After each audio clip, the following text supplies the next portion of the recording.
we were able to make Thompson Hall work for broadcast. We made it sound, somewhat in contradiction of your earlier philosophy about using the hall. Yeah. In this case, you had to. Yeah.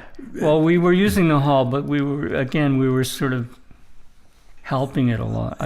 I can remember I almost got caught because the acoustician at the time, Theodore Schultz, which is a really interesting story.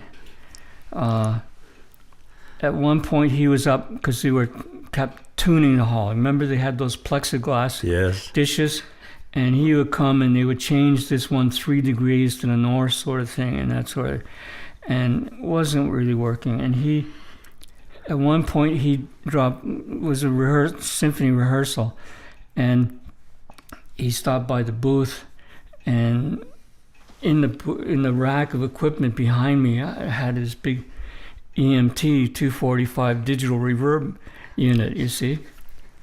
So he sort of picked up on that, and he said, "What's that for?" And I said, "Well, it's for broadcast, because we can't really take all advantage of the hall because the audience can get noisy. So what I do is, and for any mics that are close, I feed it through.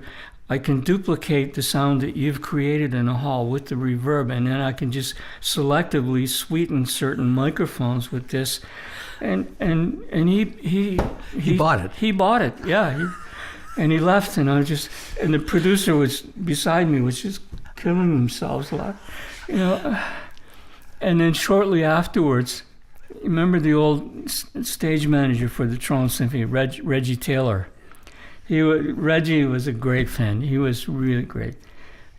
At one point, I was going to go out to the stage to check something, and as I went through the sound lock behind the stage, Reggie's got Schultz backed up against the wall with his finger pumping on his chest, and said, "The only time this hall ever sounded any good was on the radio." Oh. Thanks to Ed Marshall again, you see. Yeah. Oh, isn't that amazing? Isn't that something? Yeah.